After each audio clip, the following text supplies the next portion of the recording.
Okay, hopefully we do not continue to have problems.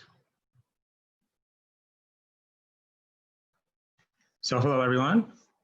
This is going to be part 2 of the chapter 2 lecture on management theory.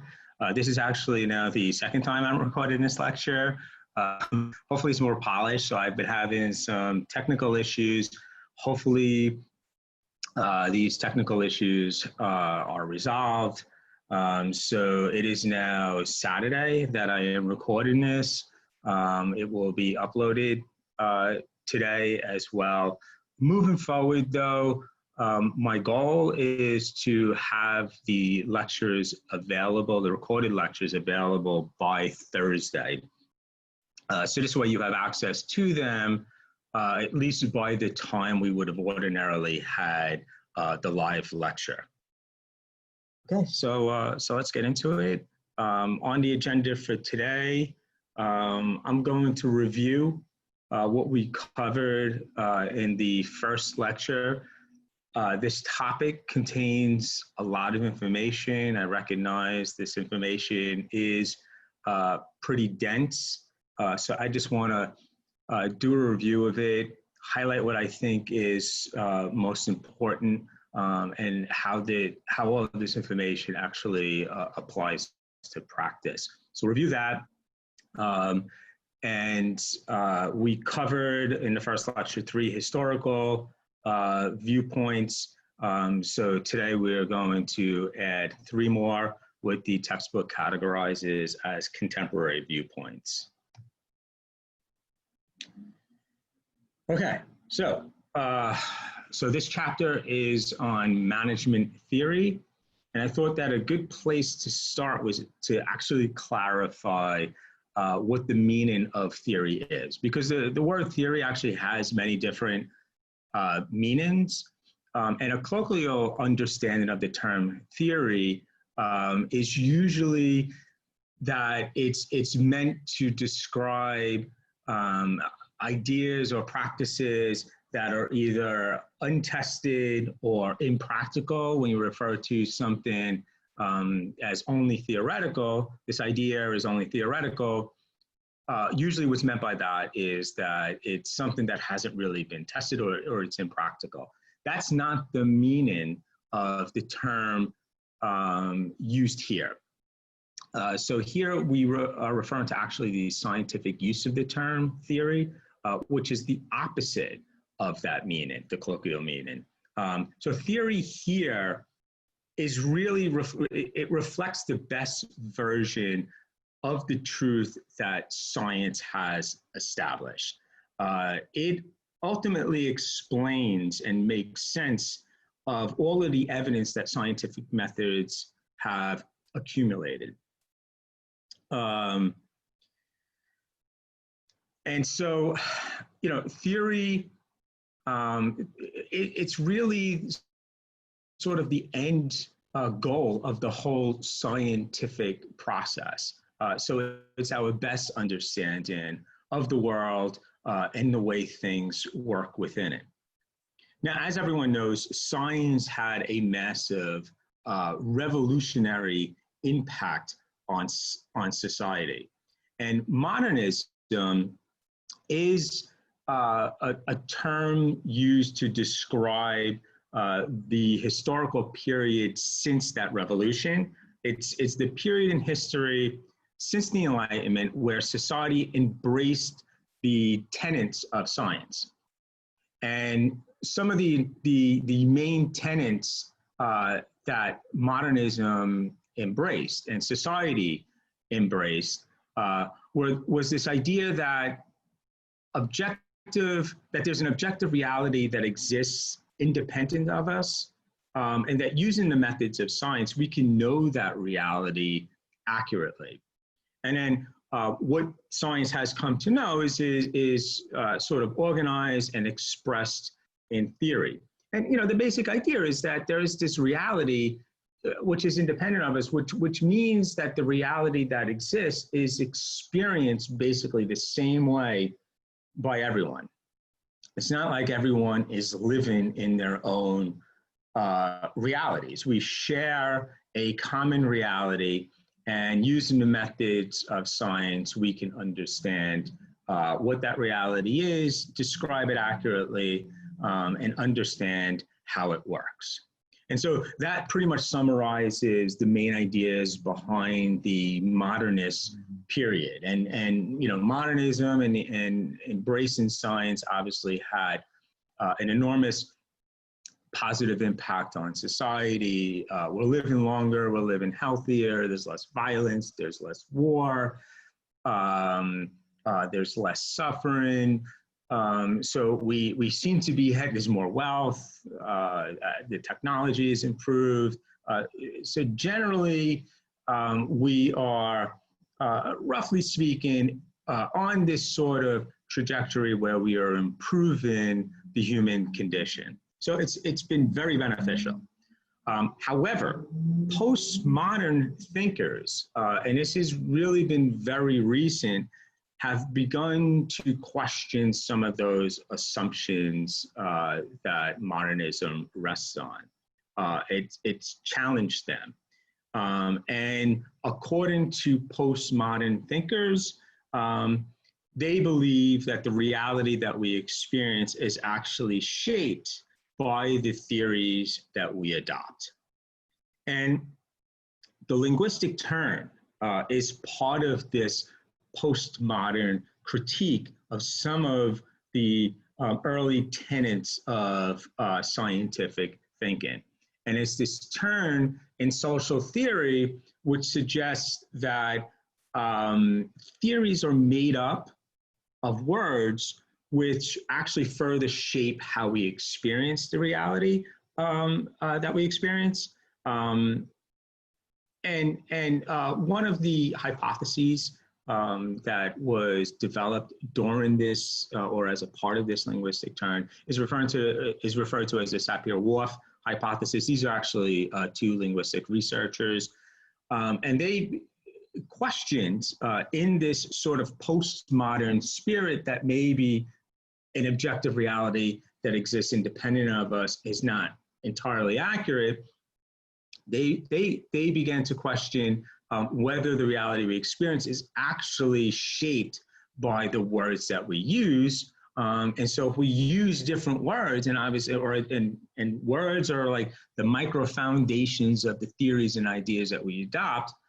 If everyone's adopting different words or makes use of different words and adopts different theories, then they may be experiencing different realities. And so this concept that there's an independent reality or that there's an objective reality independent of us may not be entirely accurate. And some of the questions that they asked were, you know, will we experience time linearly if we don't have any words to describe linear time? Or will we see the color blue if we don't have that word in our vocabulary? These questions are actually not settled. There's evidence to suggest that it's true, we will experience time differently, that if you don't have the word blue in your vocabulary, you will not see the color blue.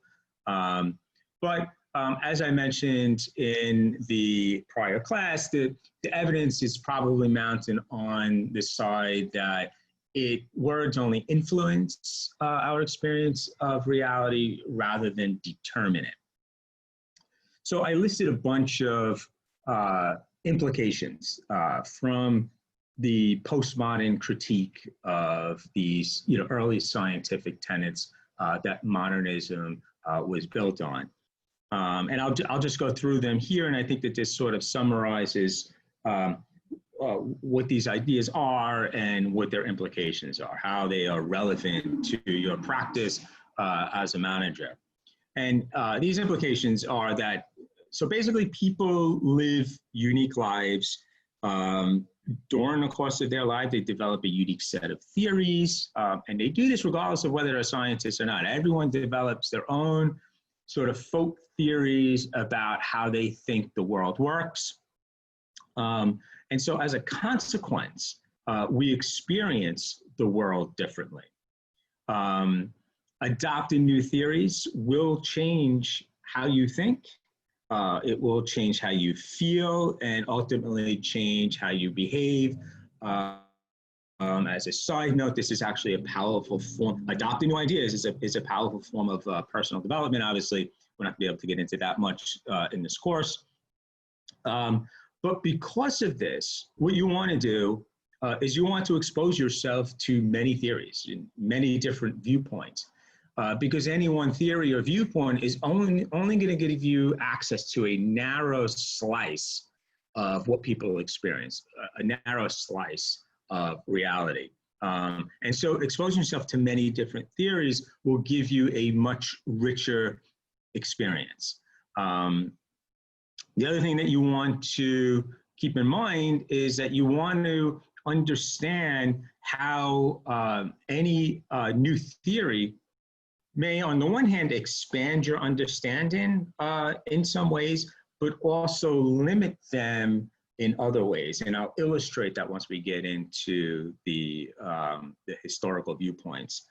And another thing that you want to keep in mind is that you want to recognize that other people, they inhabit a different intersubjective reality. And so that you should adapt your interactions accordingly. People don't experience the world in the way that you do. And so for practice, you need to adapt to meet people in the place that they are. That is the most effective approach to interacting with others. Okay, so in the first lecture, we covered 3 historical viewpoints, and they are all summarized here: the classical, behavioral, and quantitative. So within the classical viewpoint, the classical viewpoint was basically focused on increasing efficiency. The scientific management approach really focused on the individual, whereas the administrative management approach looked at the total organization. As part of the scientific management approach, we looked at Taylorism, which is the ideas of Taylor, and he was really one of the first managers or researchers to apply the scientific method to better understanding how workers perform.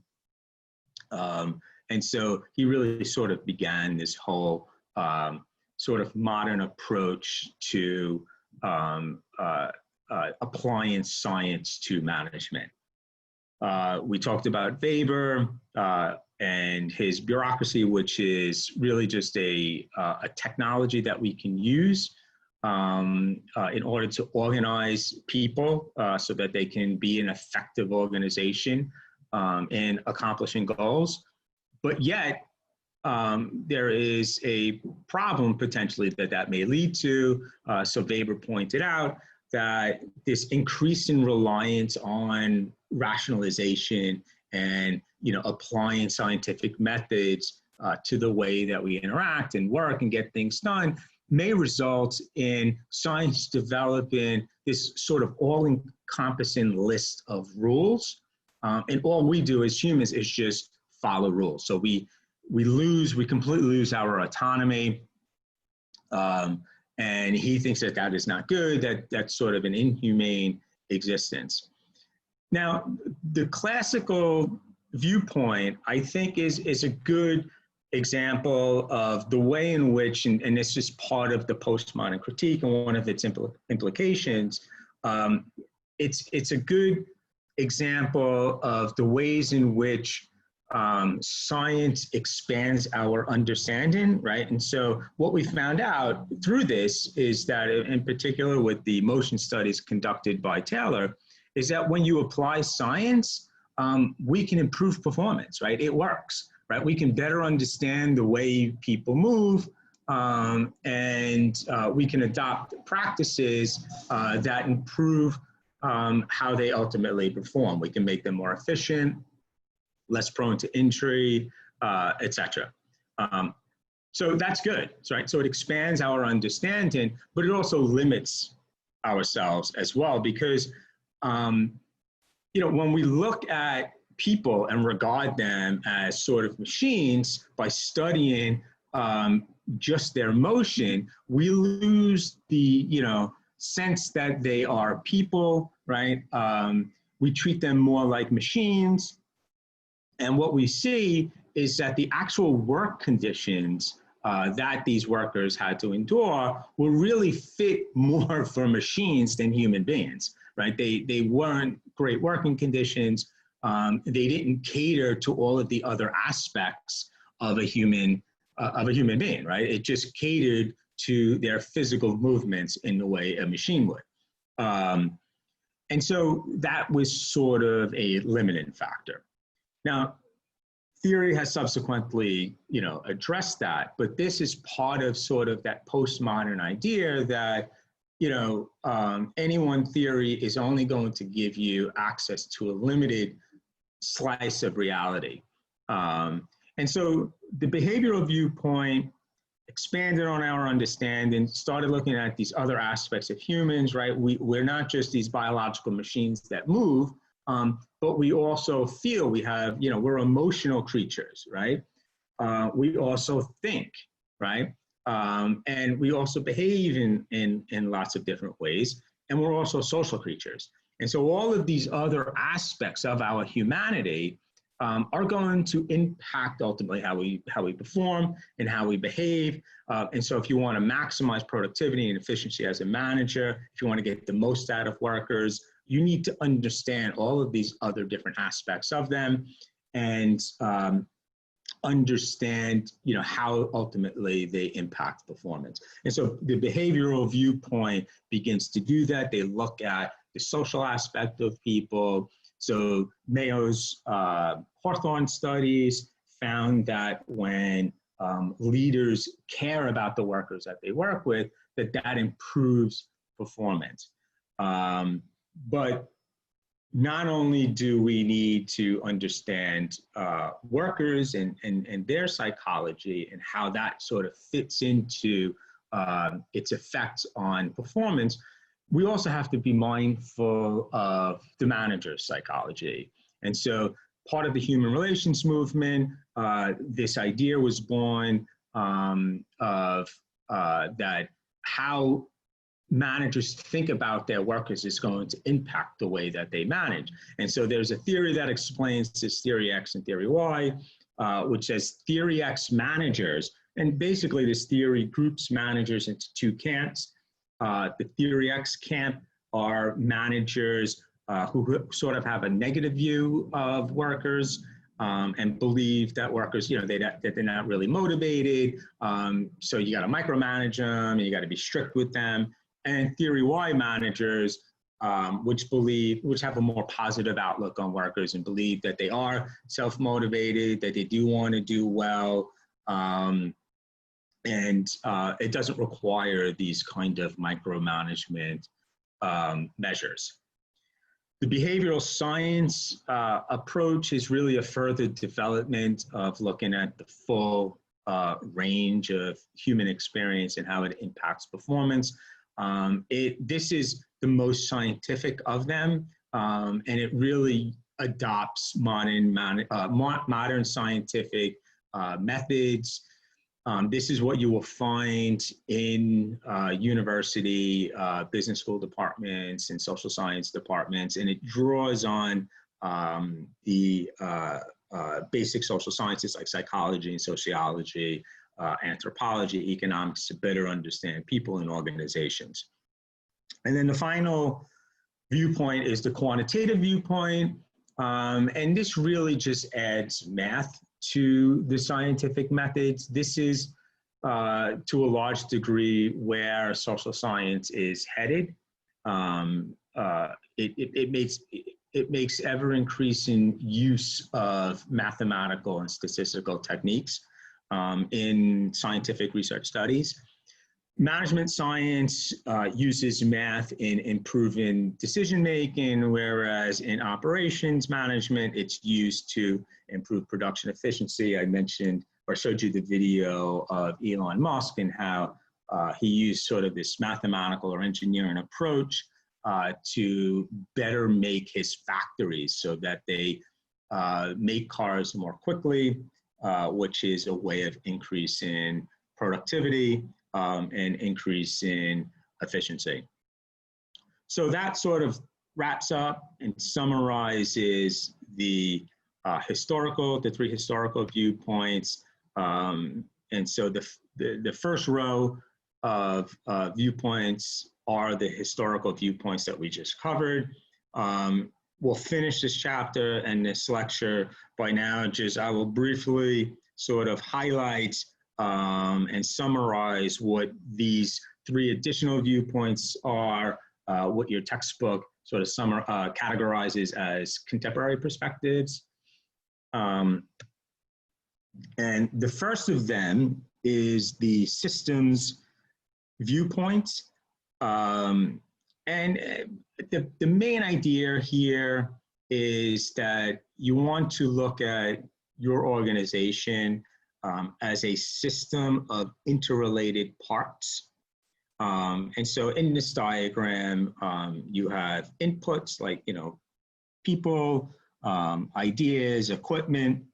Those inputs get transformed by management ideas, technology, and it gets transformed into the organization's outputs, right? And these are sort of the conclusions of the organizational process. The organization used to be thought of as a closed system, but organizations are, almost all of them are considered open systems. And an open system means that not only is your own organization a collection of interrelated parts, so a system of itself, but that it interacts with other systems outside of it, okay? And this is important because as it interacts with outside systems, it's going to receive feedback. And basically, an example of that is customers, right? And so your organization is going to interact with customers, and these customers are going to give you important feedback, on what they think your outputs, what they think of your outputs. And this feedback is important because it's a check on the faulty assumption that we all live in the same shared reality, right? And so getting back to this postmodern critique, we now recognize that people inhabit these different realities. And so sometimes we have this bias, and this is a faulty line of reason. We think that everyone is like us. And so if you think something works for you, then you automatically assume it's going to work for others.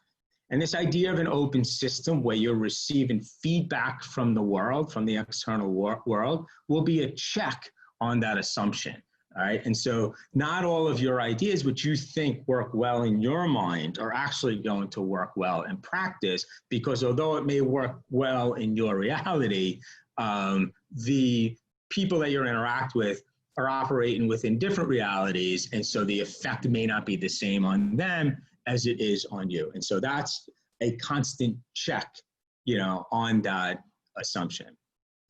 The contingency viewpoint is basically the idea is that your approach as a manager should vary according to the individual and the environmental situation, right? And so, and that's what it means to be contingent on. Your approach should be contingent on the individual that you're working with or the environment that you are operating within. And this idea is important.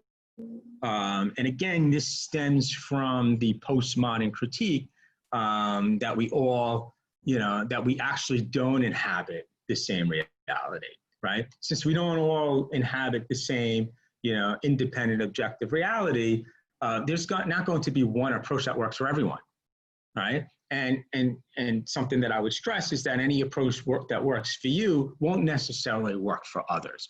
And so being mindful of this idea, it teaches us that we need to be flexible in how we interact with others, and we need to adapt whatever approach we use based on the people that it's supposed to impact and the environments in which you are working in. And a mantra that you should adopt regarding this, and I think that this is one of the important implications of the postmodern critique, is that for any theory that you learn about, that you try and implement, any practice that you are taught, you should always ask, under what conditions does this theory or practice work? Because I can assure you that it's not going to work for everyone or under all conditions. So as a general rule of thumb, this is sort of the approach that you should adopt. This is the mantra that you should rely on whenever you consider any kind of practice or theory. And then finally, keeping in line with this thinking, we come to what's known as evidence-based management. And this is really sort of like a summary of the approach that you should adopt in your management practice. And really what it does is that you want to adopt a scientific approach to whatever management practices you adopt for your organization. And you need to keep in mind, well, you need to keep in mind several things. First off, what may work for some organization may not work for yours, right? And so whatever idea is presented to you, it is best to test whether that idea actually works for the organization that you are a part of, because it may not. The generalizability of ideas and practices is somewhat limited. And so you want to validate any kind of approach or practice or theory that you adopt. The other thing is that you want to question any theory that you've adopted. A lot of people have lots of ideas on what they think works. And until you actually test those ideas, using systematic conditions, which is, the hallmark of the scientific method, we don't really know whether that's true or not. And most businesses, they're just filled with managers who have ideas about what they think is effective, and there's no evidence to confirm that it is effective. And the only way to confirm whether something is effective or not is to test it, right? And so this last idea is that you want to adopt a scientific approach to any ideas that you want to implement. Some of these big companies and more sophisticated companies, right? In the first lecture, I mentioned some of these big tech companies like Google, or these consulting companies like McKinsey. These are sophisticated companies. They are adopting best practices, but they are also not blindly just adopting practice because they read it someplace in a management journal, or even worse, picked up a book at Barnes and Noble or Amazon about some person's idea on what how organizations should be managed. They actually test the ideas, and so some of these larger, more sophisticated organizations will run thousands of studies, right? They're testing everything, and this is an orientation that I believe that you should adopt, right? Question everything. If someone says this practice is effective, right? Challenge them on what evidence is available to demonstrate that this is effective. Has it been studied? Has it been tested using scientific methods. And even if it has, because there's lots of, you'll find lots of theory and lots of management practices that have been studied, but they haven't been studied in your organization, right? And so there's a uniqueness to your organization where, the results may not translate as well in yours as it does in others. So you always want to, so the basic idea here is, and I think I'm, driving this point home, is that you need to test, right? You have to test. You need to make decisions based on evidence, and what works for one person will not work for another, right? So you want to be able to adapt. And this goes for practices in general. What works for one organization may not work for another. And, adopting this viewpoint, taking this approach is what makes up an evidence-based management approach. And this is the most sort of effective way to approach management. So lastly, and this is the last slide of this presentation and effectively wraps up our talk on management theory, is this idea of quality management. And quality management is not a theory, right? So it's not going to explain mechanisms like cause and effect mechanisms. It is just an approach, a managerial approach, or maybe even a cultural approach to ensuring that whatever it is that your organization produces, whether it's a service or a product, that you want to produce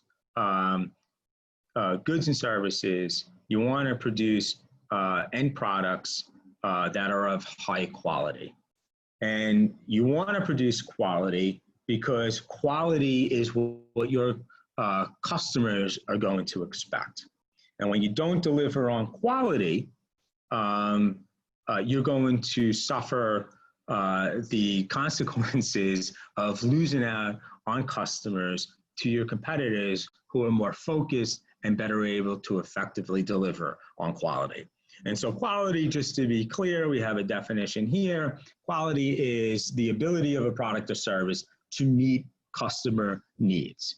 And quality is relative. It's going to be relative to what the customer needs, and that's going to be relative to price, right? So it doesn't necessarily mean that when you're selling a $2 product, it's something that needs to last forever. So quality, what constitutes quality will vary depending on the product or service you're producing, of course.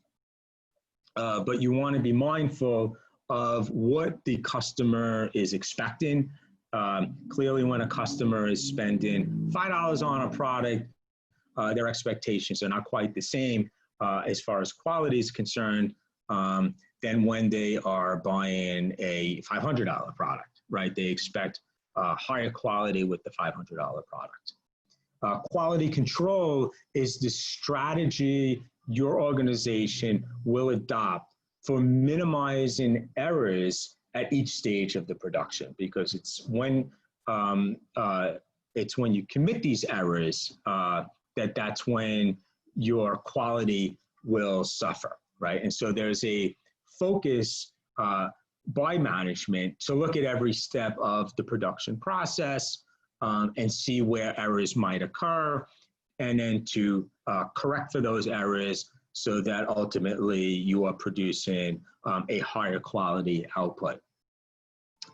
Quality assurance is a focus on the performance of workers, and this is an urging of the employees to strive for zero defects. So whatever your employees or workers or managers, really anyone in the organization, whatever their responsibility is, that management instills within them a commitment that they are trying not to commit any kind of errors, so that the end process doesn't result in any defects, which obviously compromises the quality of whatever it is that you are producing. And then your textbook goes into categories of quality. Total quality management is just this idea that the organization is basically all in delivering on high quality. So it's just sort of a value, a cultural value, or a cultural value of the organization, or a goal, an explicit goal that management has set out to achieve, which is to eliminate defects so that they can achieve higher quality. And they do that because obviously customers value quality. So that brings us to the end of the presentation. And I think that wraps up our lecture on management theory. Again, I will upload this right away, let you know that I am uploading it, and I will see you all next week.